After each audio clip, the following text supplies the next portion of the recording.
here we are, finally, after, I don't know how long it was we were planning on doing something like this, right? Ooh, forever. Forever. But I am the Biblio Geek, and joining me today is my friend Shukrani. Yay, the Afro Librarian. The Afro Librarian, a fellow bibliophile, reader of all things, lover of all things literary, sharer of book knowledge with the peoples. And she is with New Orleans Public Library, as you can see in her lovely background. And I am just me. But today we're going to talk about a book called, and I know this is probably going to be backwards, but it's called The Southern Book Club's Guide to Slaying Vampires.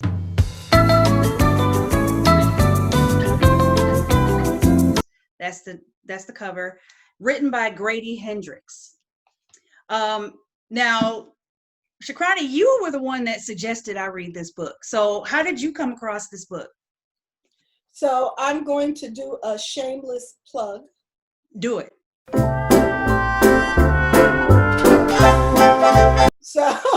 Do it.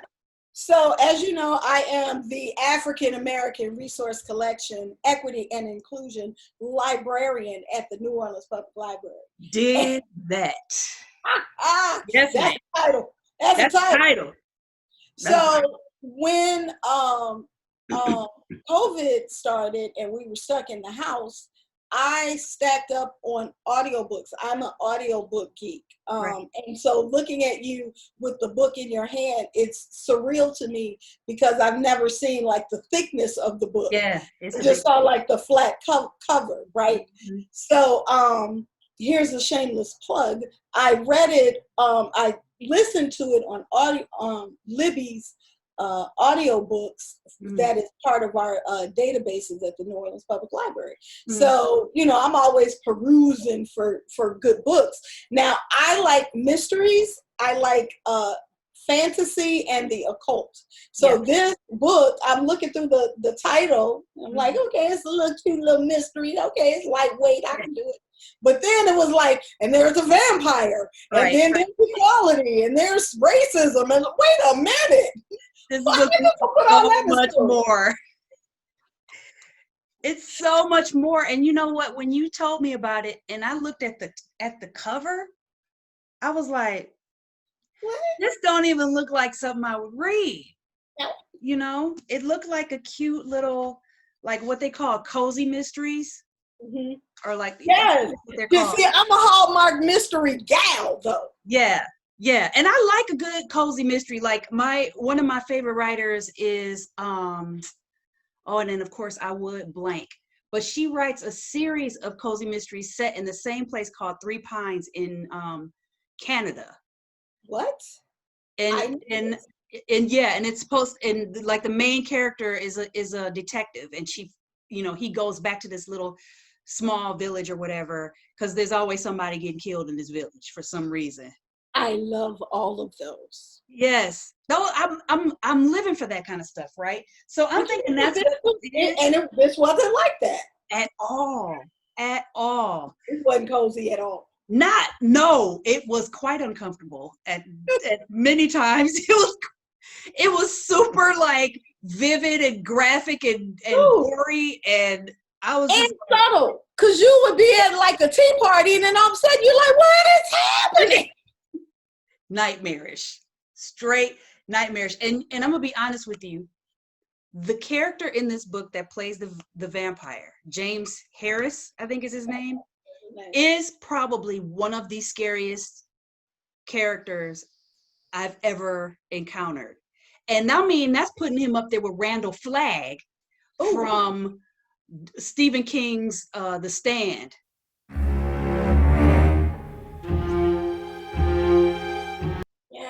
You remember Randall? And Randall Flagg was scary to me. And I'm talking about the book version of Randall Flagg, not the Now, TV. You know who was scary to me was the guy from Desperado, Stephen King's Desperado. Yeah.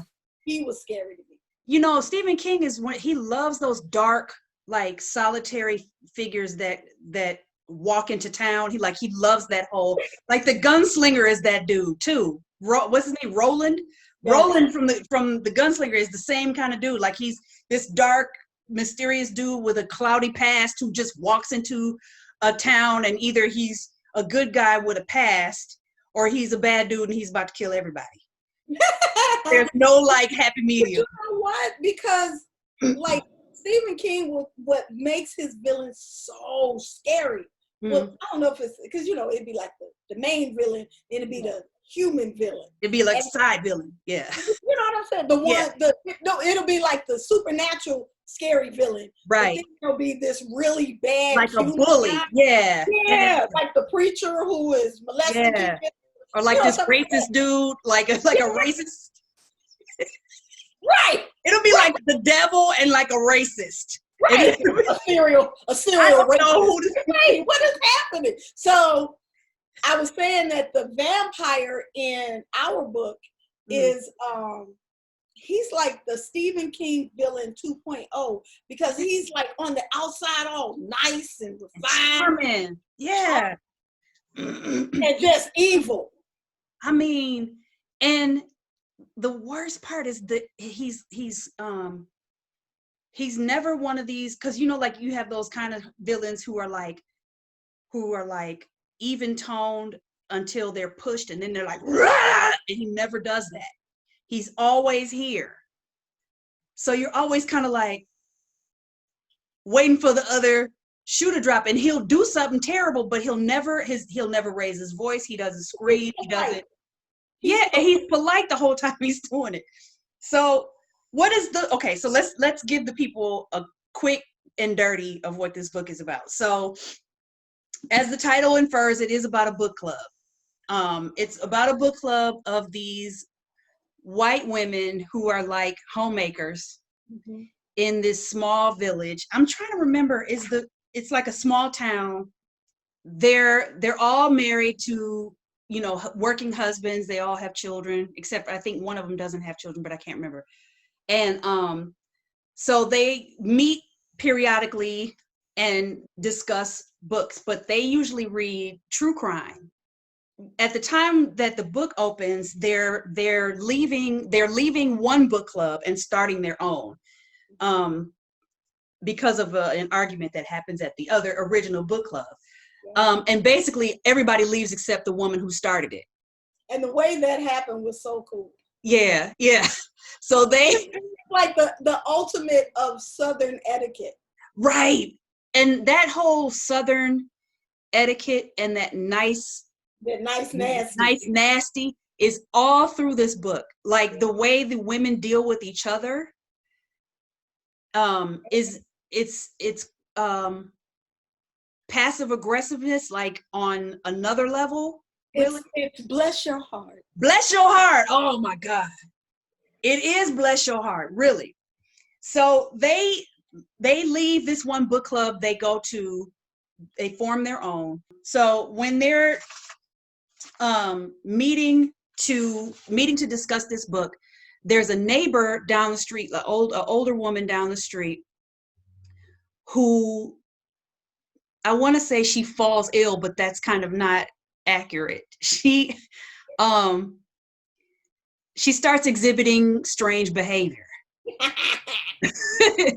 She starts exhibiting strange behavior, and what ends up happening is Patricia, who is the main character in the book, she's one of the housewives who is in this book club. Patricia has a run-in with this woman, and the woman attacks her and bites her ear, like bites a chunk of her ear off. Yep. And they end up, like, she goes to the hospital or whatever. They think she's got some kind of mental illness or whatever. But then this man shows up. Suddenly, mysteriously, this man shows up, and he has moved into this woman's house. And so he tells everybody that he's her nephew. Is that what he says? Okay, so he tells, right. So he tells everybody that he's her nephew. He had moved into her house to take care of her. And this character's name is James Harris. James Harris is good looking.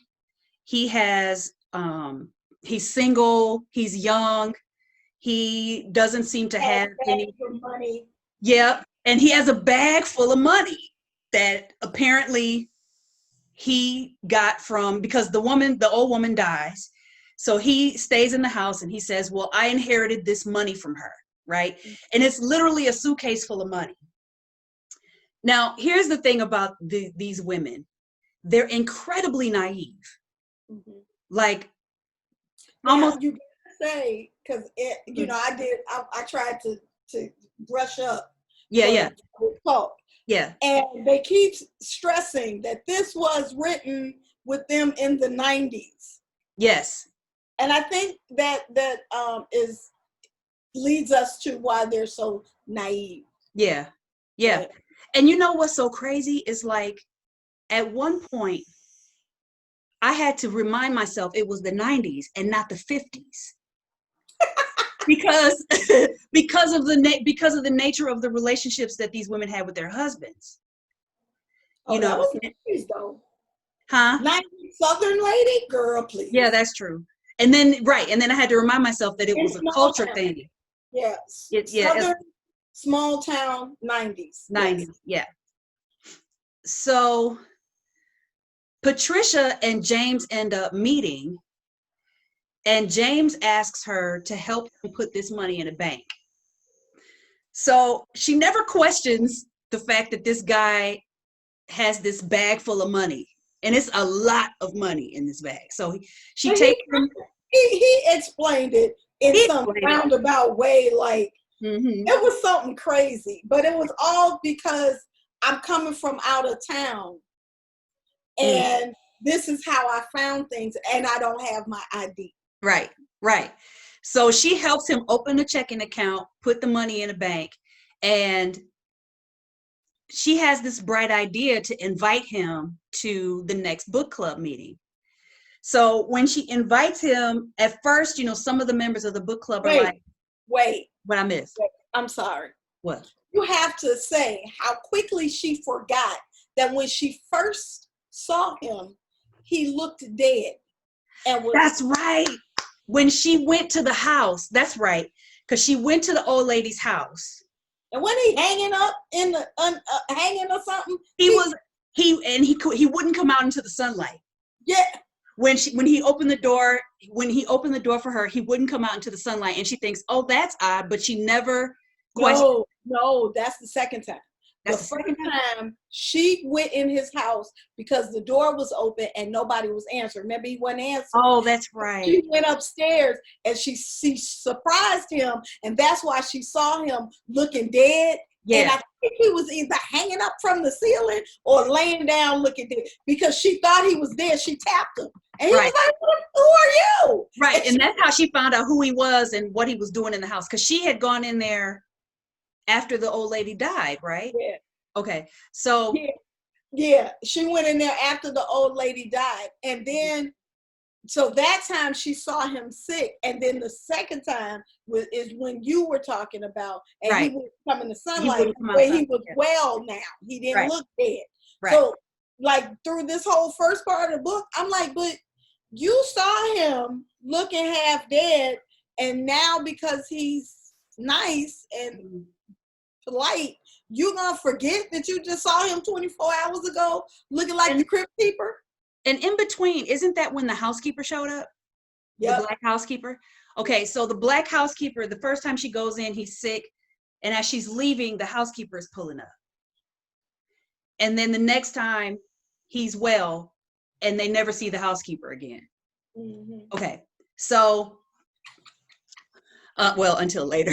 So meanwhile, she's not thinking, and she invites him to the next book club meeting. He comes to the book club meeting. He has an icy reception at first, but because he's so charming, they're all like, yeah, that's great that he's here, and da da da da da. Meanwhile, Patricia has, and we didn't talk about this the first time we talked about this book, her son and his fascination with Nazi Germany. I didn't know where that fit. And You know, I kept thinking they keep focusing, like at the beginning of the book, throughout like the first half of the book, every time they mention her son, he's either reading Mein Kampf, or he's wearing some kind of Nazi paraphernalia, or he's quoting Hitler, or he's like recounting some kind of Hitler or Nazi related historical fact, like through that whole, every time they see him. And she is not once is she uncomfortable with what he's doing. I think maybe one time she mentions it to the husband, and the husband kind of blows it off. But that's her husband sucked. Her husband was what's his name? Carter. That was his last name, but they referred to him by his last name. Carter was the worst. And really, Carter was, to me, as scary as James, the vampire, because he gaslit her the whole book. The whole book. The whole book. Like he made her feel like she was crazy. Yeah, the way he played her. The way she had the mental breakdown. Yeah, and he made her feel like she was crazy. Yep. Like she was stupid. Like she was unattractive, and that nobody else would want her if she were to leave. Like the whole book, he was like that with her. And like second guess the way she raised her kids. He turned the kids against her too. Right. He was awful. Yeah. He literally told the kids, your mama's crazy. Like it was just, he was awful. But all the husbands in this book were awful, except maybe except for maybe what's name was tolerable. The one and we'll get to her in a minute. The one that was attacked. That's because, were the one who got attacked, were they the ones who, no, I want to get too far ahead. Go ahead. Okay, so, Patricia has a housekeeper. Is Mrs. Green her housekeeper? No, it wasn't her housekeeper. Mrs. Green was the caretaker of her husband's mother. That's right. So at one point, what happened to her? What happened? Oh my God! There are two scenes in this book. I was horrified. Right. There are two scenes in this book that are so horrible, like nightmarish horrible, that I literally threw the book to the floor. This one and the one the scene in the attic. I was just like, I can't finish this. The way it built up. So first the housekeeper was in the house, and it was, we telling it, right? Yeah. Okay. And it was one rat. Yeah. And then it was 3 rats. And the way she was like, oh, I got it. Me and the cat, we got it. Or me and the dog, whatever it was, we got this. She fought them off. Even when it was like 12, she fighting them. But when, oh God, I can't. It's still the river of rats. It was a river of rats. The windows and the doors. And the way they chased her down into the bathroom. Oh. It was the worst. It was so hard to read through that. But before, and we have to get to say why they did it. The mama knew from jump. She was never swayed by that dude. Once again, I know you. The minute she saw him, she knew who he was. But the problem was she was suffering from dementia. Yep. Carter's mother was suffering from dementia. So I remember you with your linen ice cream soup. That's right, your linen ice cream soup. So what happened was, and we have to tell people that before he walked into Patricia's house for the book club, he had to ask for permission to come into the house. I was in my house, because I'm listening to the audiobook. I'm like, no, don't invite him in. No. He was like, now, are you inviting me in? Right. Are you inviting me in the house? He was all charming. So are you inviting me in? You're saying I can come in? Yeah. And he said something that was really creepy. He said something like, indefinitely or like forever, or like he added in where it was like, now I can always come in. Always come. Yeah, like he literally told her, I have access to this house now. Yes. Forever. I was like, oh. So I always have access to the house after she let him in. And so after that book club, they're in the house. Patricia and her kids are in the house. Carter is not there. And they hear footsteps on the roof. And one of the kids, I think it's the son, says, the daughter is out somewhere. She's like at friend's house or whatever. And she ends up coming home. And there are footsteps on the roof. And Patricia thinks someone's trying to break into the house. So she calls the cops. And when the cops come, Carter pulls up right at the same time. They come in the house. There's no intruder, but then James shows up. And he's like, and he does this throughout the whole book. Like he shows up at the time when they're afraid or when something is happening, and he shows up under the guise of, I'm here for support. And not that I was the one that was running on the roof. I was the one on the roof. I was the one on the roof. Because you gave me access to the crib. So now I can just come in. Forever. So you gave me access. Look, let me just tell you something, Yetunde. Uh-huh. I don't care how it goes down. One thing that will never happen to me is if somebody come to my door and ask me, so do you invite me in? You're inviting me in? No, I am not. If you gotta ask me, if you about to ask my permission to come in the house, I'm about to tell you no. I don't care who you are. You be my grandmama. I'll be like, no. I know this trick. Yeah, I already know. If you gotta ask me and verify whether you can come into my house or not, I know something ain't right with you. You got a spirit or something. You're not gonna be chewing on me in the middle of the night. You're not gonna be in. Nope. I already know something ain't right. You ain't gonna be running on my roof. First of all. Nope.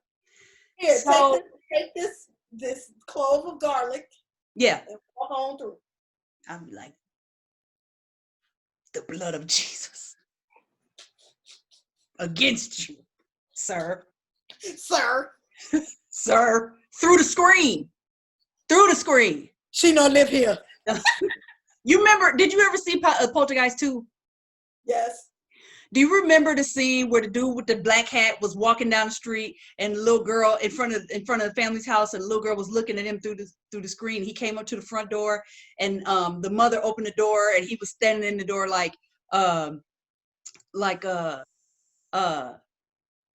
he was talking to the family or whatever, and they wouldn't let him in the door, and he put his hand up on the screen. He said, "You're all gonna die in there. God is in his holy temple. Earthly thoughts, be silent now." Dude was so scary. That old man from Poltergeist 2 was so scary to me.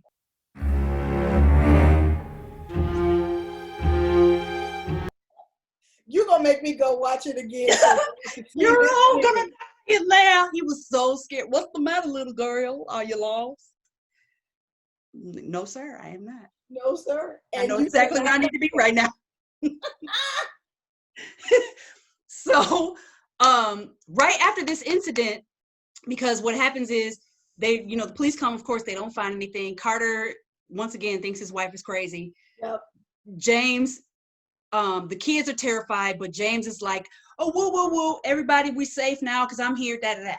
Okay, so right after that is when they find out that Carter's mother has Alzheimer's and that she's going to be coming to live with them.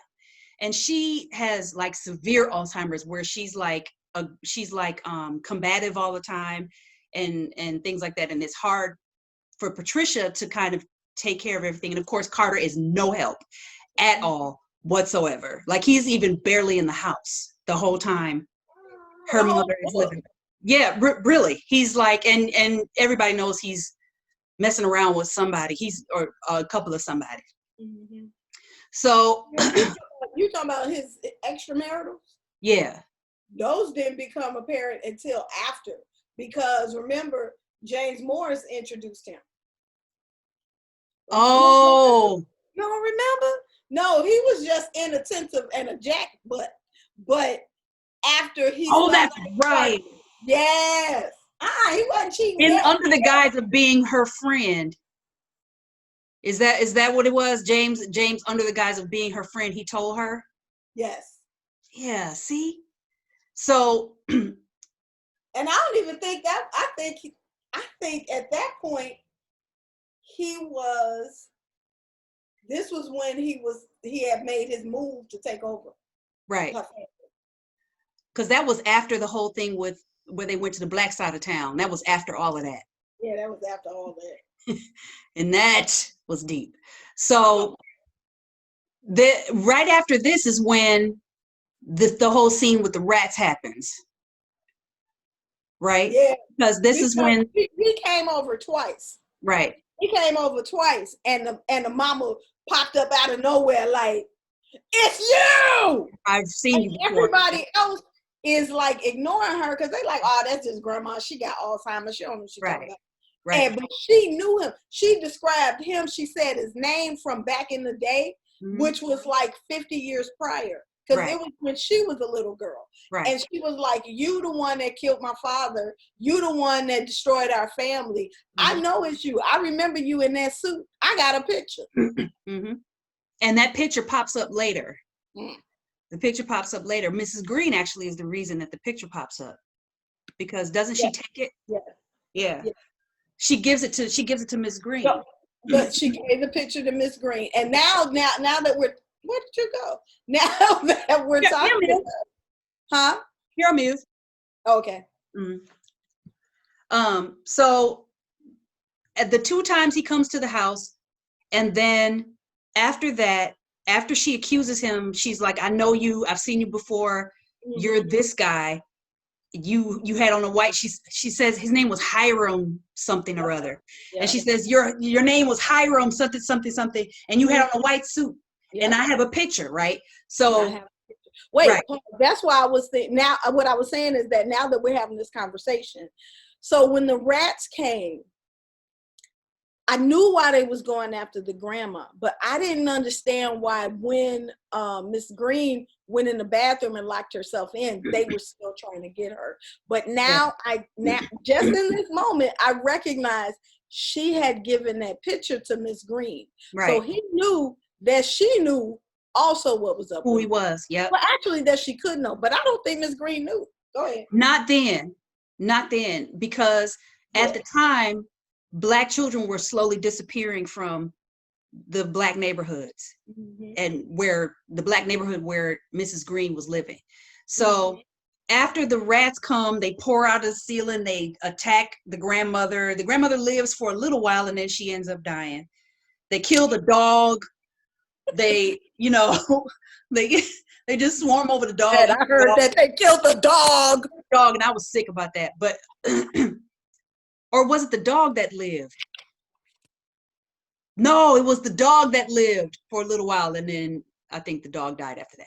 So after that happened with the rats, right? So now Mrs. Green is unemployed. She goes back to her house in the Black part of town, and little by little, Black kids start disappearing. And know that they only knew that because they went to Mrs. Green. Oh, Patricia went to see Mrs. Green because she wanted to talk about the grandmother. Isn't that what made her go see Mrs. Green? She went there to give her some money. To give her some money because the grandmother died. That's right. Grandmother died. She went to pay her. And when she went to her house to pay her, they started talking, and that was when Mrs. Green told her that the kids that there were, I think there were 2 children missing from that area. And so was that when the kids were missing, or was that when the kids were acting strange, and then they committed suicide. I think when the kids started committing suicide was later, because that was when Patricia went back to that neighborhood, and Mrs. Green introduced her to her neighbor, whose daughter had been crawling out of the window. Yes. Oh, that was a good scene too. Yeah, her daughter had been crawling out of the window at night. They thought she was sleepwalking, but the neighbor had said, you know, my daughter has been acting strange. She's been sleeping all day. She's listless. She won't eat. That kind of thing. And they figured out she had been crawling out of the window at night. I don't think they knew that. Because that's why I said that was that good scene. Because she said my daughter been acting funny, and they went to talk to the daughter, and the daughter was gone. And that that was the first time that the mama recognized that her daughter was leaving, because they saw the window open, and she kept looking around the house like, no, she's supposed to be here. Right. And that was we'll get to that in a minute, but because that was when Patricia finally gets visual confirmation of what she had been thinking up until that point. But what ends up happening is, and without getting too lost into like the details and stuff, what ends up happening is Patricia and Mrs. Green become kind of, I don't want to say friends, because they weren't friends, but they became like allies. Yeah. They became allies against James. And even when Patricia first tries to tell the rest of the women in the book club about James, and right when she starts to get them on her side, they decide to call the police, to tell the police that, because they don't think that he's a vampire, they just think that he's a child molester. They think he's a child molester. So they decide, we're going to invite him to our next book club. We're going to call the cops, tell the cops to come, and the cops are going to arrest him. This was their big plan. It was full of holes. The cops are going to come and arrest him. You frozen. I was frozen. Sorry about that. So the cops are going to come. Their plan was full of holes, really. It was just... they were 90s housewives from the South. They were, it was stupid. They were like, okay, we'll invite him to the book club. We know he's been molesting these kids. We'll invite him to the book club. We'll tell the police to come at a certain time. The police will come, they'll arrest him, and they'll take him away, and he'll never be our problem again. Except when the cops show up, so do the husbands. No, the cops didn't show up. Oh, didn't one of the cops show up, or is it just the No, the husbands, some kind of way, I can't remember how it went down, but the husbands intercepted the call. The cops, that's right. That's right. And the cops were never coming, and the husbands came instead. Yeah, the husbands came instead, and they brought James with them. Wasn't that was so James. But they didn't he like do one of the appearances like he always do? Like after they dropped the bomb, then he was like, hey, everybody, like, come on in here. Now, y'all explain to us why y'all don't like this man here. But see, now let's pause. Let's pause and do a catch up so that people can understand just how creepy this dude is and why he's such a good villain. Because first he befriended the women. Right. At the book club. He was like, hey, y'all, I'm just a single dude looking for a nice town that I love and feel good about. And it was like, oh my God, this is so nice. And then when Patricia was catching up to him and figuring out that he was actually, she don't know he's a vampire. She thinks he's the killer. But she caught up to him to know this is him. Has already usurped all of that and befriended the husband by giving them money. Right. So the husbands were all about, they were all Team James, right? Because Team James helped them make money. Yep. And he knew, this is what's so scary about James. James was a study in character. Yes. And James knew what was important to them. He knew what they feared. Yep. He even knew the dynamics of their relationships with their husbands. Yep.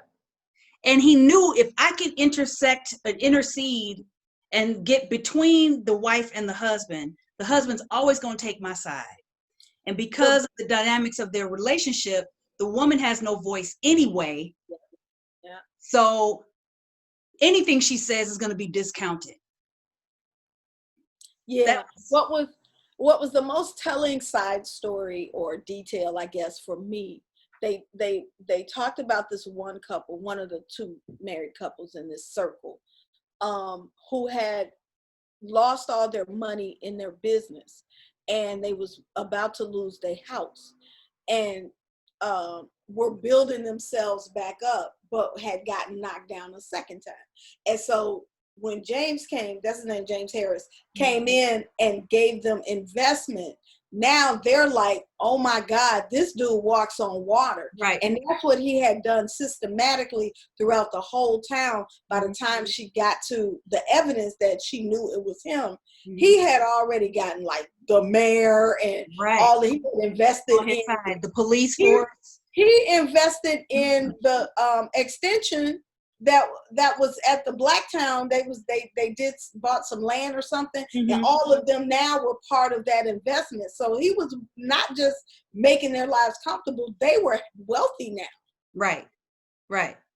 And let's talk about this whole thing with James and the black side of town, because the Grady Hendrix somehow slips this in, and if you're not attuned to the way racism works, you won't notice it. Which I thought was brilliant on his behalf, because the whole time these on the white side of town, the white women are so wrapped up in their own lives that when they hear about the black kids disappearing, they're just like, well, that doesn't really. Not at first. At first, they were going to try to, that was that whole plot. Right. We got evidence, we're going to get the police to get him. And so when they became complacent was when he brought their husbands in, and their husbands was like, we support him. He brings money into our pockets and into our little village. So y'all can't just be accusing him on your little lady whims with the mysteries. You guys are being emotional. You know, you guys need to calm down. You need to calm that down. And we're not going to let you call the police. And that's when they made that choice. That choice is very clear. But the killing part, this what made me really dislike the husbands. They made them apologize. Yes. They made them apologize to him in the book club meeting. And they did it one by one. Like each husband made their wife stand up. I was just like, oh my God, this is so terrible and abusive.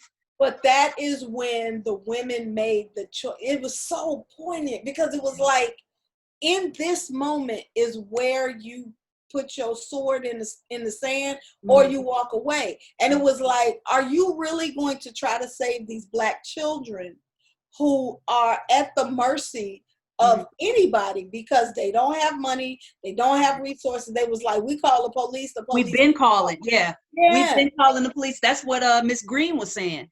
Like, we've been calling the police. Nobody comes out here. Nobody answers our call. Nobody even gives us any explanations about what's going on. And so you get the impression that even before the thing happens with Carter's mother, that he had been been doing things to black children before that, because Miss Green and her neighbor both are like, this has been happening. Like, we've been calling. It was happening long enough for the kids to come up with a cute little jump rope song about it. Right. When Patricia goes to drop off the check. It was like, he is eating us. He is eating us. They're like jumping double dutch. It's like these black kids outside jumping double dutch. They done made a rhyme and all kinds of stuff about this about James. I'm like, that's different. I've never heard that one. Put us to sleep, stuck on your neck, and I'm like, what? Take you in the woods and you never come back. Hey, I'm second. God no higher. Face. Look, and I was like, she got out the car. That's a strange song for kids to be. Yes. These children. What kind of song are these children learning over here on the black side of town? It's gotta be a black thing. It's a culture. Yeah. That's a black. In the woods. Yeah. And they just jump. Egg beater, girl. I want my time over. I was like, crazy. This is so overly dramatic. Right. Oh my God. So, I just wanted to. Go ahead. There's a quote here where Patricia goes to one of the other women's house, Grace, to try to tell her that she has some suspicions about James. Mm-hmm. And Grace is she's cleaning crystal or china. She's like polishing china. Mm-hmm. and cleaning the house. Now, Grace is interesting because isn't Grace the one whose husband is abusive to her, and he's the one that tells her, "Are you arguing with me? Are you arguing with me in public? In front of people? In front of people?" Like he tells her that in the book club meeting. "Are you arguing with me?" Girl, I was like, I'm gonna just put this down because I was so angry in my shop. You want to come in the meeting like, first of all, sir. What you not gonna do, sir? I wouldn't even finish the sentence. I wouldn't even finish. But so Patricia says, "I need you," because she's trying to talk to her, and Grace is just cleaning china. So she tells her, "Could you stop cleaning? Because what I'm trying to tell you is important. And there are other things that are more important than cleaning." And Grace comes back to her and said, She snapped. Grace said, "Why do you pretend what we do is nothing? Every day, all the chaos and messiness of life happens, and every day we clean it all up. Without us, they would just wallow in filth and disorder, and nothing of any consequence would ever get done. Who taught you to sneer at that? I'll tell you who. Someone who took their mother for granted," she says. Mm-hmm. And the irony of that is, after everything happens, two women clean up everything. They clean up everything and leave it as if nothing happened. Yep. You know, and it was almost like foreshadowing when she says that allowed the whole ending of the book to happen. Mm-hmm. Because they were able to come in and clean. Right. Because Grace had a background, a history of working for a cleaning service. Didn't she used to clean? Mm-hmm. She worked for a cleaning service, and then Mrs. Green was a housekeeper. Yep. So they knew what cleaned up blood and what cleaned up. It was amazing. But anyway, so they get to when Patricia goes to the black side of town, and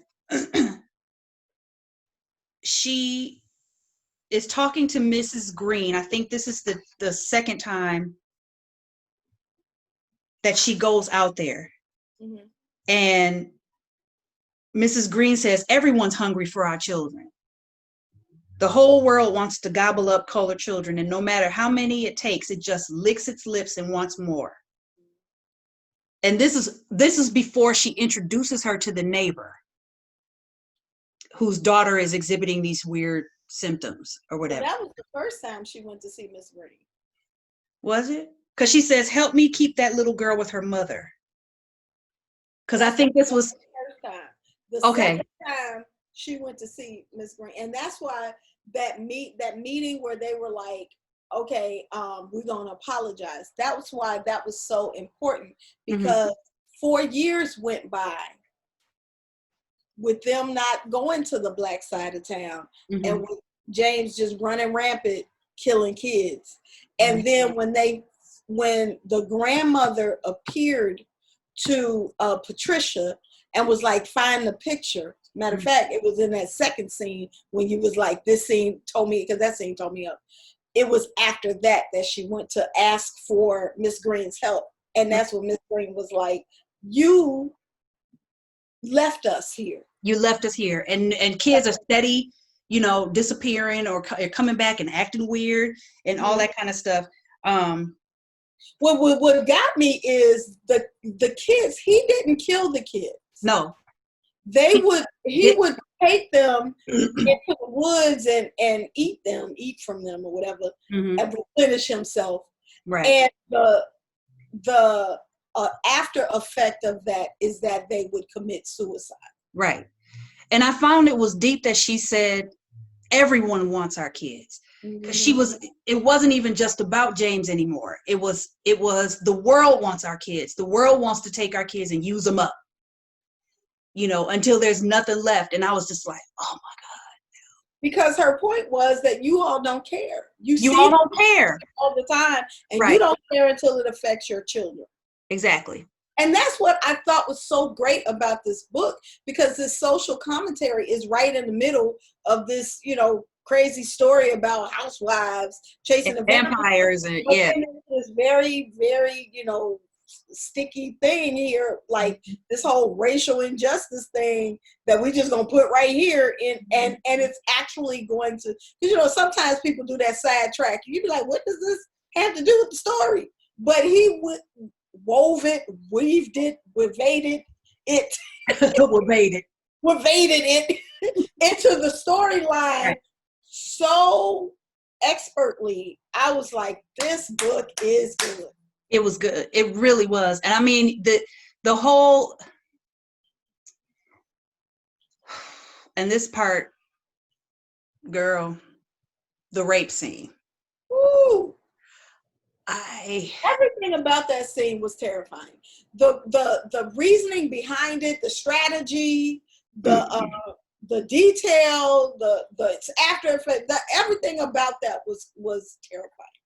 Well, the rape scene happens because Patricia, she connives with Mrs. Green, because at this time, Mrs. Green is now employed again, and she's cleaning James's house. Did the rape happen after the attic?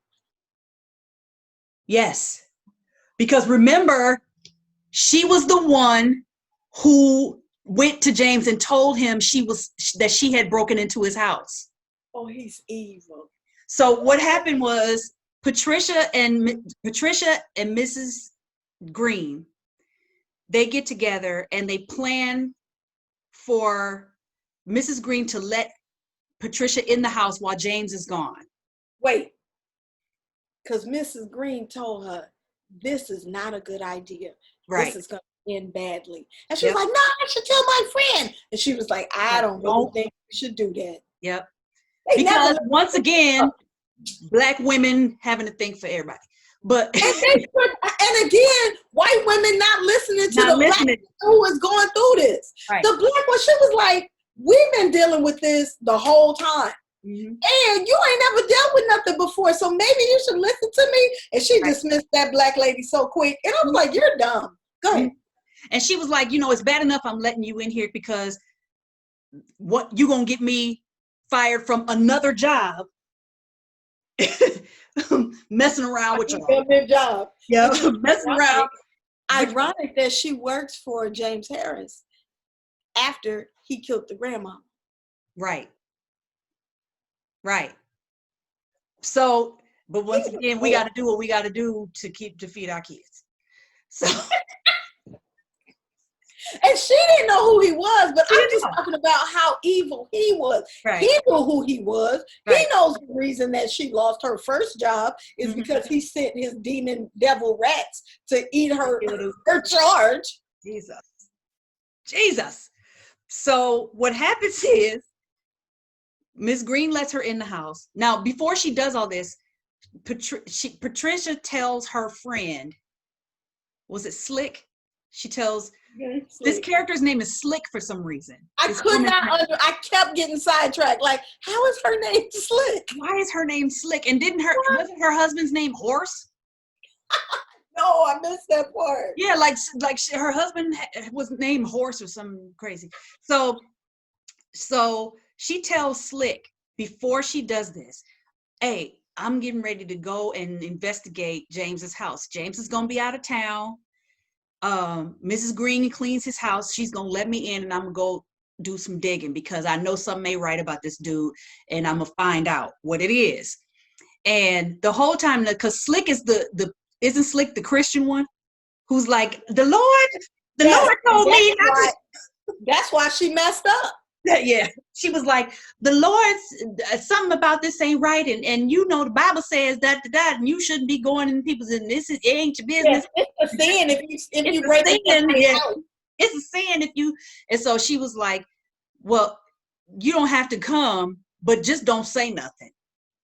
And so Slick is like, all right, don't worry about it. I'm not gonna say anything. Whatever. No, Slick was supposed to come. He was supposed to come, and she was supposed to meet them at the house and help.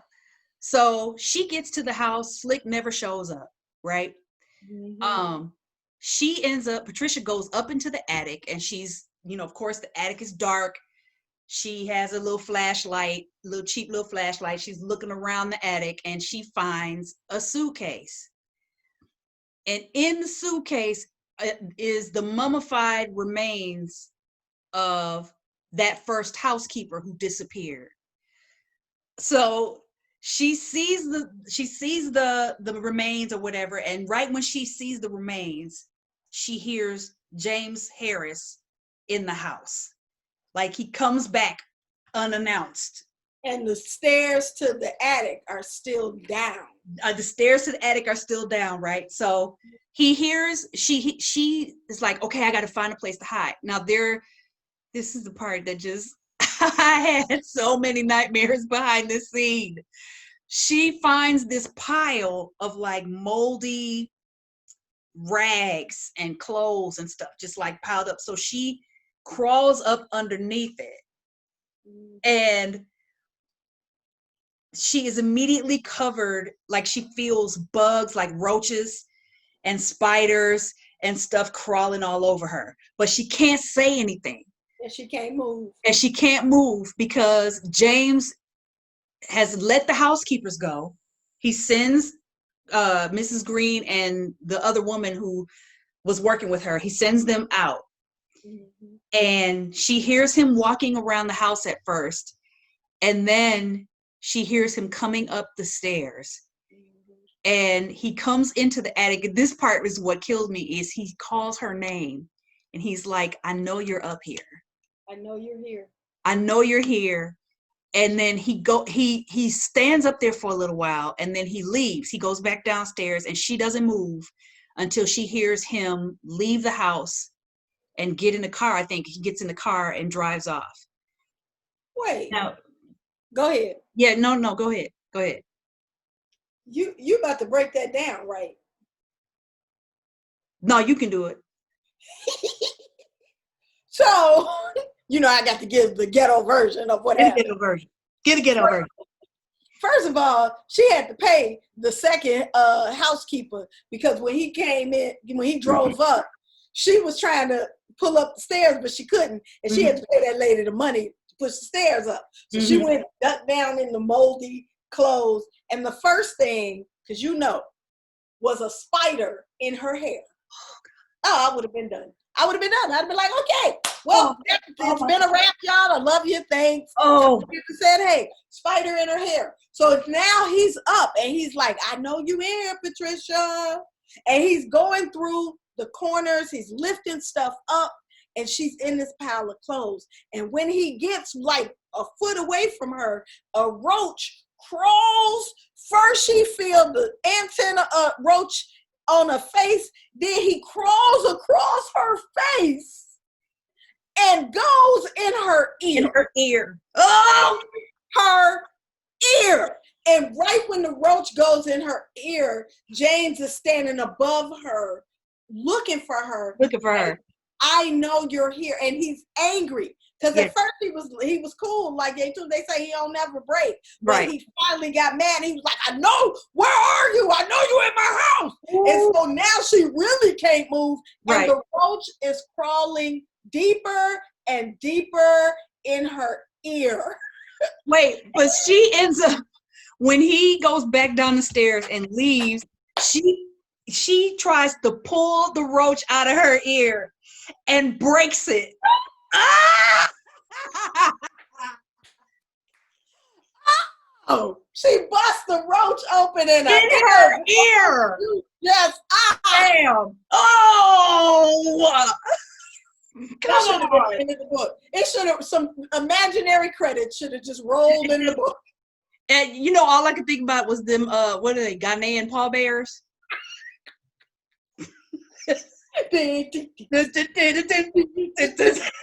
Girl, that was me in the casket. When I tell you that Girl, James Harris would have won that night, he would have killed me. It would have been 2 suitcases in that attic. Because I would have been up. Ah, God, oh God. Right, oh, right. Oh, busting out the clothes like, oh, get it. Yeah, he would have found me. I'd have been found and dead. Hold up. We're not even talking, like folks in the north, y'all, we know roaches that be in the kitchen. Mm-hmm. That's not what we're describing. No. We're talking about these southern roaches. The ones that fly. Louisiana, the ones that fly. That be hanging on big with antennas that be like this. No. The ones that the polite folks call palmetto bugs. If you don't get the palmetto bug out of my face, this is a roach. That's a roach. That's a roach. A roach.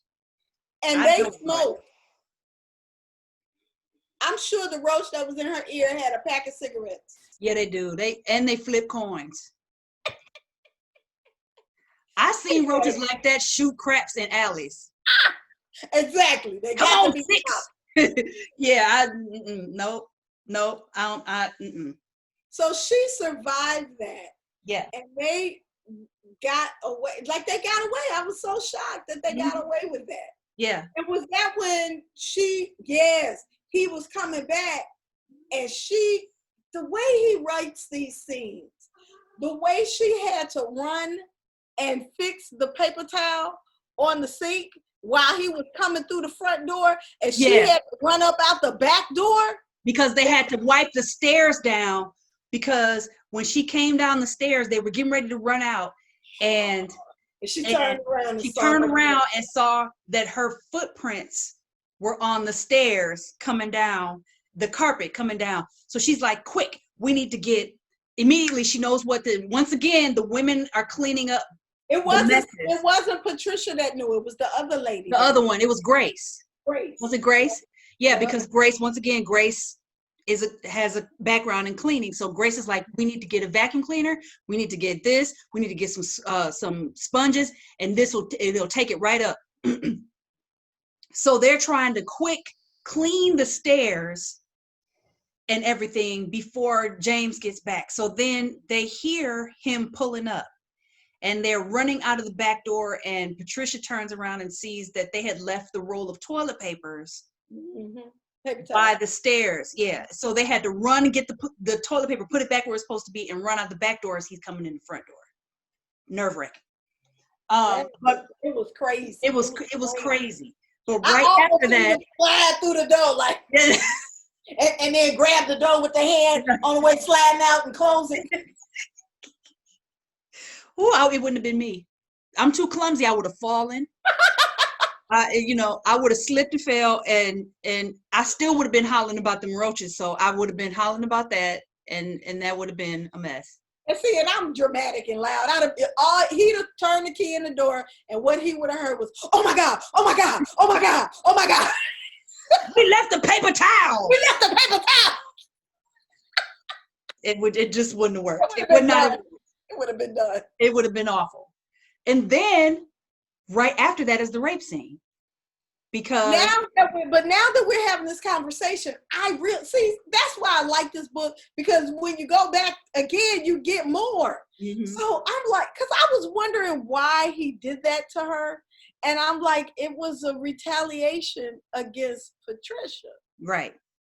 Dang. To show her this is what happens when you don't give me what I want, and you don't, you know what I'm saying? So Slick.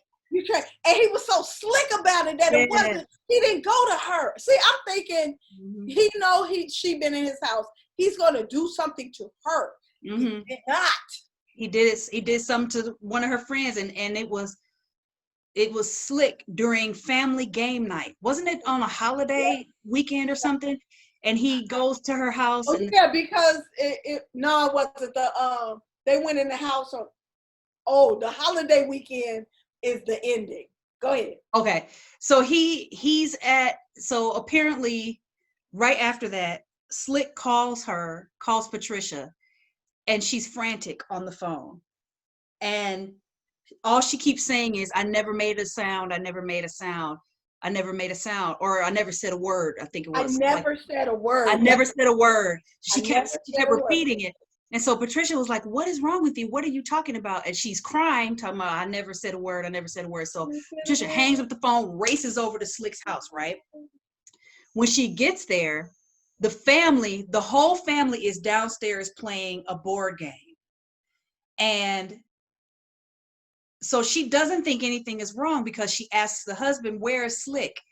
And he says, oh, she went upstairs to, what did he say? She went upstairs to do something. Like they were playing the family game, and I think she went to use the bathroom. Right. And so they were waiting for her to come back. So this is just to show you how secretive and how sneaky James was. So he says, well, she went upstairs or whatever. She should be coming down any minute. Patricia goes upstairs and she finds Slick basically lying in a pool of her own blood from between her legs. Black stuff. And black liquid. Like she's lying in the midst of all of this, and she's like gone mentally. So after she cleans her up, once again, the women cleaning up the mess. So she cleans her up, and that's when she finds out that James had just raped her right upstairs from her family as they sat downstairs playing a game. And he told her, you can either take this or I'm gonna kill you and your family. So she took it. She took it and never said a word. When I tell you that scene scarred me, I was just like, this book has gotten so dark. Like it just all of a sudden it got really dark. And look, that's what one of the reviews said. One of the reviews was like, it's just a happy-go-lucky women's tale until it's not. And then it gets really quick. Yeah. It was so terrible. Like, let me see. Oh, this is just to show you about, this is one of the quotes I had marked from James to show like how he uses his charm and the way he observes people to get people to let him in to their houses, to their lives, that kind of thing. Right. So, to their little small towns. Exactly. Yes. She asks him, this is after they let him into the community, even though Patricia knows who he is, knows what he's done. They've let him into the community and nobody has said anything. Patricia has kind of left it alone. But she asks him, what are you? And he says, I'm alone. I've been alone for a very long time. And she realizes it's not repentance, but it's self-pity. She says, what do you want from us? And he says, I care for you. I care for your family. I see how Carter treats you, and it makes me furious. He throws away what I would treasure. Blue is her son, the one that's obsessed with Nazi stuff. Yeah. Blue thinks the world of me already, and Corey has already done so much to help me that she has my eternal gratitude. I'd like to think we would come to an understanding. And right then, she realizes he wants her family. Mm-hmm. And he wants to replace her husband. Mm-hmm. He wants to replace her husband. And it's later that she finds out that he's been messing with her daughter. Yep. Right? Because he finds that she walks in on him on top of his daughter. She walked in on him after he told her, "I want you." Right.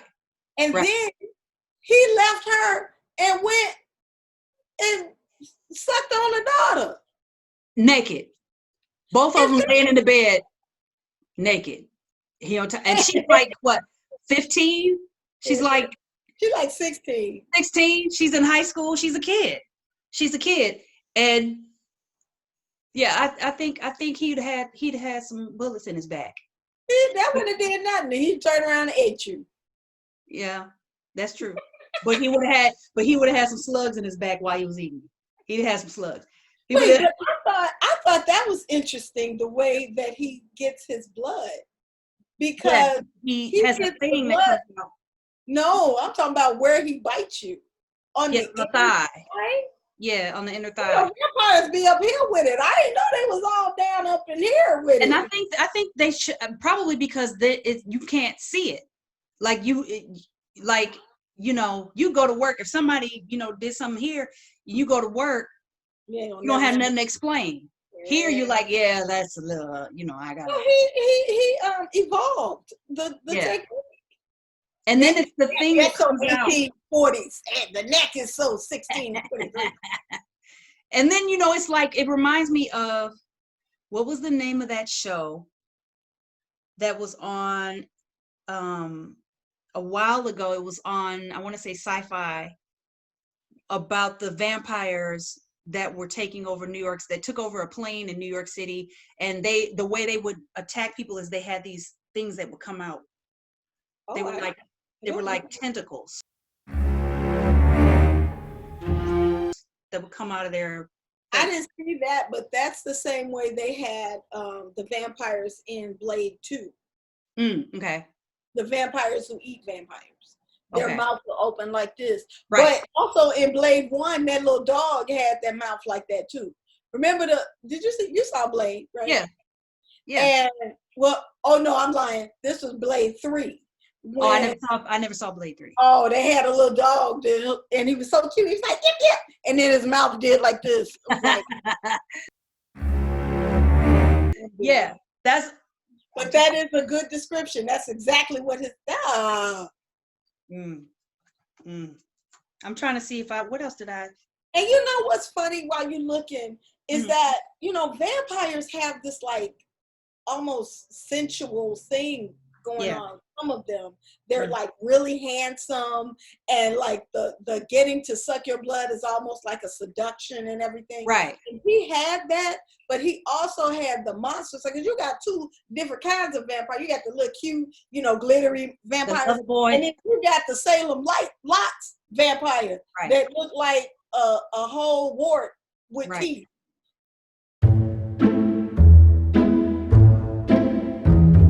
And he's like a combination of both, because he's got the suave thing going on with the immaculate house and all the money. And the manners. And he's got manners. Yes, and the seduction. And because even after he raped that lady, and he came in the hospital and was like, "Are you okay?" Girl, imagine the dude that just raped you.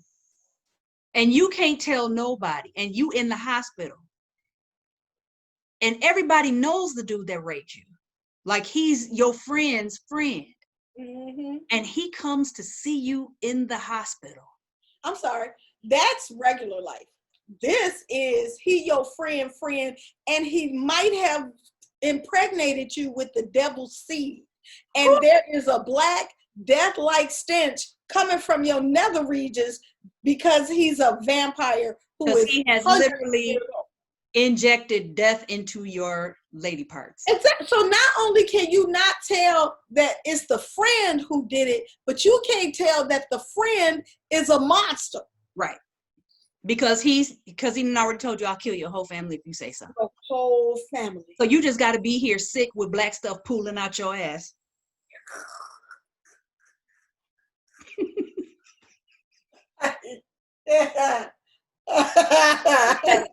I can't.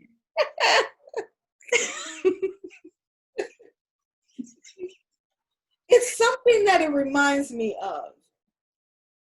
It's black and sticky and alien. I've seen it in a movie. I keep seeing it sticking and Like moving. the Blob? Yes. The Blob. Remember, and it was like, it was real slow moving. It was like, it looked like a gelatin almost, like it was real slow. That's cool. And ain't an OBGYN in the world that can help you. Not man. You just gotta lay there. Gil for when you feel not so fresh. You just gotta lay there and hope that, you know, whatever's cooking in your ovaries ain't gonna kill you on its way out. Cooking, because she stayed in the hospital after that. She never got out. Mm-hmm. They tried to put makeup on her. Remember, they tried to put some makeup on her. You got people coming now. We can't have you laying in this bed looking like this. It don't matter. It don't matter that you got black stuff pooling out your behind. And alien sperm and you ain't been that right. And it smells like your makeup got to be on point though. But your makeup needs to be done, even though you smell like landfill. And you, I can't. You smell like landfill. You just out here so bad. So bad. And you racked in pain. Your whole body's racked in pain. Could you imagine being the OBGYN looking at that? Like you like, I went to school. They was like 20 years and I ain't never seen. This ain't even in the journal that I. What did y'all eat that night? Yeah, did you go swimming somewhere? Like, did you? It's got to be some kind of. Look, here's what's sad, because James had each and every one of them husbands cheating on their wives. He was taking them to Las Vegas and they was kicking it on the weekends, cheating. So they were like, did you do this time? Right. Then while they're gone, he's raping the girl in the house. While upstairs, her husband and all of them are sitting around playing Monopoly. Monopoly. How you raping somebody with alien sperm that quietly? I mean, it had to be hot.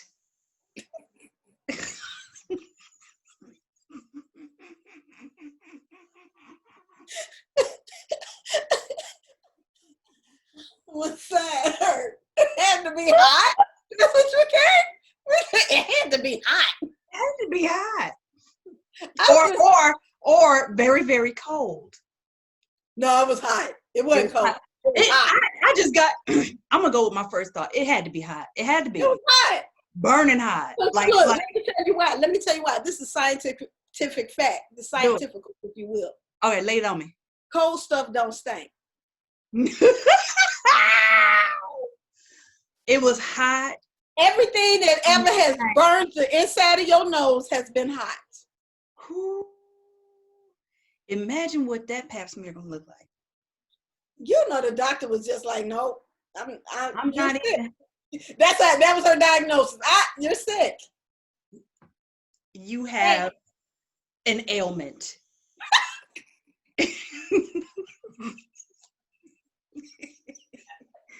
It was probably, I bet you it was one doctor in there that was trying to be famous. He'd be like, I am going to write about this. He had some salve. Some of his grandmama made. It was like,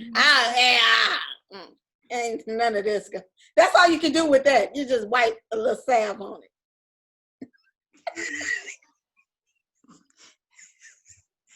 I bet you he threw that speculum away. Girl, He's like, that "We can never speculum is use this burned one up. again." You know how in the cartoons you used to put your spoon in the toxic stuff and it come out? And it come out probably ate up. Oh, we are in a rabbit hole. We are. Oh, sorry. We will do. It's all right because you know that's where I live. I live in rabbit holes. That was a good rabbit hole. That though. was funny. That's what you got to think if somebody got raped by alien sperm and is bubbling and black and oozing out of. You can't even. And he says at one point when they kill him, which was brutal. It was just they don't really kill him. So brutal. I didn't believe that I was understanding what was happening. Yeah, it was so brutal. They dismember him ultimately, but he doesn't die. No, I'm sorry. They dismembered him, and he talked shit. He talked shit the whole time. And he do this right. Yeah. First of all, you ain't gonna never get rid of me. She was like, can we just cut his head off so he'll shut up? The head was still talking like, first of all, that ain't even how you take an arm off. You stupid. Right. What kind of knife is that? It's a sloppy job. It's a sloppy job.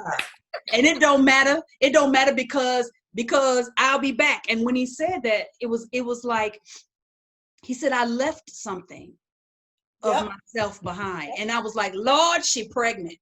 She pregnant with something that comes out. Woo. I can't even. Can you imagine what that birth was going to be like? So they killed him, but they didn't kill him because what I was, and you can help me with this because I missed this part in the audiobook. I couldn't figure out why they wouldn't burn his ass up. All them little bitty pieces. Yeah. They buried him. And they buried him next that was Grace again, like I know a little plot. Grace saved the day the whole time. Right. Because the plot was supposed to be meant for her, right? It was somebody's plot. It was she buried him in somebody else's empty plot. Yeah. But this book was so not what I thought it was going to be at all. Now, what I will say is that I was surprised to find that there was a lot of controversy around this book. Really? Librarian coming up. Yeah. Yes, and it's about the role of women in books. So some people were like, the author was just anti-feminist. It was a bad image. And I was like, did you read the book? It was. Let me see if I can find it. I was really and I was like, and then when the guy was like, I'm a man, I was like, this is why you're looking like this. You know how sometimes people want to be advocates, but they try too hard? Yeah. I struggled with the ratings of this book between 3 and 4 stars. I love the open. Wait. Are you on Goodreads? I'm on Goodreads. Okay. A lot of people did not like this. Wow. I'm just like, what was y'all looking for? Right. Maybe that's what they were looking for, was the cozy mystery. Oh, maybe. Maybe they came looking for a cozy mystery and it wasn't that. I found another quote of James, and this is how he explains why he ended up in their city. Mm-hmm. He says, I moved here because you people are all so stupid. Oh, that part. Yeah. This is where James goes off on her. He says, you'll take anyone at face value as long as he's white and has money. With computers coming and all these new IDs, I needed to put down roots, and you made it so easy. All I had to do was make you think I needed help, and here comes that famous Southern hospitality. Y'all don't like talking about money, do you? That's low class. But I waved some around, and you were all eager to grab it, but never asked where it came from. Now your children like me more than they like you. Your husband is a weakling and a fool, and here you are, dressed up like a clown with no cards left to play. I've been doing this for so long. I'm always prepared for the moment when someone tries to run me out of town. But you've truly surprised me. I didn't expect the attempt to be so sad. Yeah, James handed her. That piece was so powerful. I was grabbing my pearls like, oh, I'm trusting. Wait. Although you can't come at me with a bag of money like, can you help me put this in the bank? I'm not helping you do nothing unless you give me some of it. I was just gonna say that. Am I getting half? I need my own bag money. Look, I'm not helping with nothing.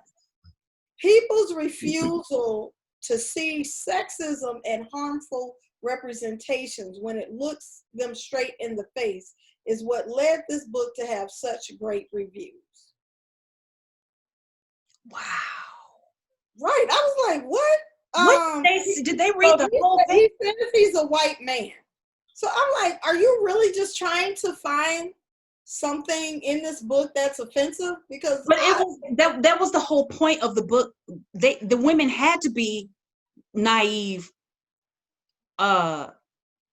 housewives in order for the plot to work. And otherwise it wouldn't have worked. This guy didn't get it because he's like, they pushed the black characters to the sideline. But that was the point of the book. Point. Yeah. Is that these white people never see black people. Right. Right. Even when, and I think that's also very important that every time Miss Green tried to steer them the right way, they did not listen to her and it messed them up. Mm-hmm. And she was just like, you know what? I'm just gonna keep on plugging along. Mm-hmm. I can only and she took care of her children. She sent her children away so that they could grow up and be safe. Mm-hmm. But she had to stay in that neighborhood because we don't have them options. Right. And then women sat and got rich. Oh man, this is such a commentary on the United States. Mm-hmm. Because their wealth was based on the things that were detrimental to the black community. Right. And that's how that's America. They were weren't they tearing up that black neighborhood to build something? And they had basically moved most of the people out. Because like near the end of the book, she goes back and Patricia is the only person left on the block. Because James, Mrs. Green, had all of them invest in developing that community. Right. So that's why I was saying they were all wealthy because they were developing this community, which helped James. Because once he killed all the kids, and now if you erase the neighborhood and build over it, it's a whole new crop of people and ain't nobody looking for you. Right. It was brilliant. This book was brilliant. It really was. And it was so subtle that I think if you're a person, you know how they say if you're a hammer, everything looks like a nail. Mm-hmm. And I think if you're one of those people that is not attuned to subtlety, then you wouldn't get the book. You wouldn't understand it, and it would look insulting to you because you're not attuned to the nuance of this book. I think I think as an African American, this book looks different. Yeah. Maybe to like a white person reading this book. Mm-hmm. We see, and I'm tripping because the author clearly wrote this in the book, but we see how, we're the dumping zone for, when people don't want to, get rid of their garbage, or if it's a toxic factory or whatever, they put that in the black community and everybody gets rich. Mm-hmm. And we suffer the health consequences, the social consequences, the financial consequences. We suffer and hold all of that so everybody can just grow, we got new jobs at the factory and we got, now we can live in the suburbs and blah, blah, blah, blah, blah. Meanwhile, everybody over here is coming down with leukemia and respiratory illnesses. Yeah, exactly. And that's exactly what happened in this story. Mm-hmm. That small town of white middle class people were able to get rich because, number one, the guy was giving them money. Number two, they invested in destroying that community where all his victims were. And number three, they overlooked this clear fact. Look, I saw him doing it. Right. Oh, no, you didn't, because you're going to mess up our money. Mm-hmm. And to read this now, ooh, yeah. You know what I mean? It was just like, because when was this written? Oh, this year. Really? Published this year, yeah. So to read this now, this summer, during the pandemic, during the Black Lives Matter protests and all of this, it seemed like it all, like I was supposed to read it now with everything that was happening. I think if I had read this maybe a year ago, I would have been like, this is the worst book ever. And I wouldn't have finished it. I wouldn't have finished it. I wouldn't have finished it because this book was a slow burn. Yeah, it was. And I wouldn't have gotten through that first quarter of the book before. But what carried you through? Well, what carried me through was there was right away, there was something about James that you knew they were going to find out soon that he wasn't who he said he was. Mm-hmm. And there was just enough given to you at the beginning to kind of pull you through it. Mm-hmm. And I was like, okay, I'm just going to keep going. And even though the the husbands irritated me to no end, mm-hmm. and I hated Carter, I hated her kids. Mm-hmm. Her kids were jerks. I hated the children in this book. I hated the husbands in this book. Were so jaded. Why were they so mad? And my thing is, y'all just gonna let this boy. I said I was just waiting for the time when Blue started killing small animals. I was just waiting. I said at some point they're gonna find him in the backyard killing a squirrel. He did? I think. Yeah, because I was like, he's that type. He's gonna end up shooting up a school. Didn't he hurt an animal? And he was like, it's just a dog. Now everything's in your mark. He went off and was like, dude, it was their dog. Classic, like it was their dog. It was something he did to their dog. But you know what I'm putting together is that he was fascinated with Hitler and wound up falling in love with a monster. Yeah. Because and don't think that James didn't play to that, because didn't he buy him a book? He bought him something for him to read that had something to do with, and here's the thing, James started giving him historical facts about Nazi Germany that made me think that he might have been there. Ooh.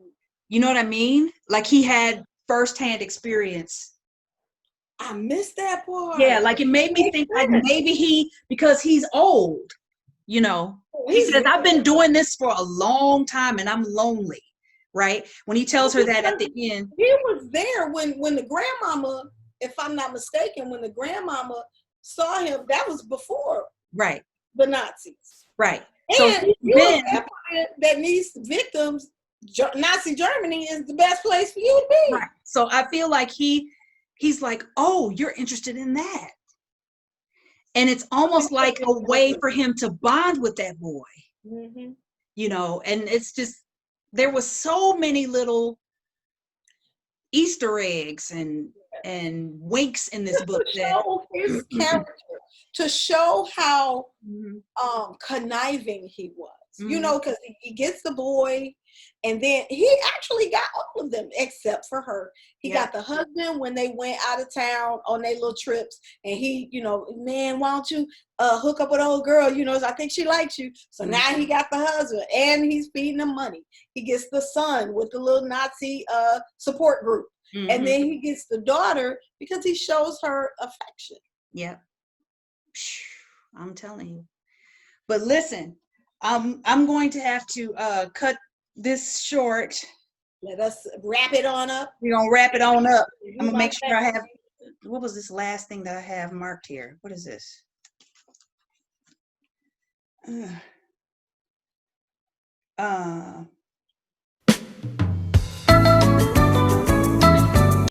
Oh, yeah, I mean, like at the very end, Patricia starts thinking about all the things that led up to them solving this whole thing, right? And she's like, she realizes it's the women that did it. It's the women. It's the women that did it. She says, if Mary Ellen hadn't worked at Stirrs, if Grace and Mrs. Green hadn't been superior house cleaners, if Kitty hadn't had such a good swing, because remember, Kitty hit him with the baseball bat. Knocked him out. Knocked him out. Yep. If Slick hadn't called them all and convinced them to come together again in her hospital room, if Patricia hadn't read so many true crime books, if Mrs. Green hadn't put the pieces together, if Miss Mary hadn't found the photograph, if Kitty hadn't called to her in Marjorie Fretwell's driveway that day, it's like everything gets wrapped up, but then she thinks about it and she's like, this was us. But she also said, Mojo Pete wanted to be a part of it. Hey, Mojo. She also said the part that got me was, we are Southern, but we are not. We have Southern hospitality, but we're not nice. Right. Mm-hmm. And that's what got them through. She was like, we can deal with this. You know, we deal with all kinds of stuff with Southern grace, but it's not easy. And so we can deal with this too. And I was like, you got dang on right. Yeah. I'm telling you, I love this book. And I know we done spoiled everything, but I really think, you know, if you haven't read this and you don't mind the spoilers, you really should read it just to see how it plays out. And some of this, because there's so much in here, we barely scratched the surface. There's so much. If you are not a reader, also remember you can get the audiobook. Yep, get the audiobook. As a matter of fact, I would probably suggest that. Mojo, what you doing? The audiobook, she reaching her nails into my bosom so she can in your sternum. Yeah, you know, she right in your sternum. I do. And she just comes. I wish you could see how she looks. But the audiobook, the reader was so good. The reader was excellent. The reader was excellent. That can break that'll destroy a book. Destroy it, yeah. That'll destroy a whole book. Mm-hmm. If the readers, I got a Stephen King book one day that he decided to read the book himself. No. I didn't get past it. I was like, I don't even think you wrote the book. He's a terrible reader. He is horrible. Oh, horrible.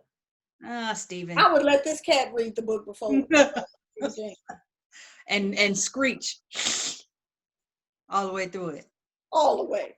Good night. Good night, everybody. Good night. Thanks, Shukrani. You're welcome.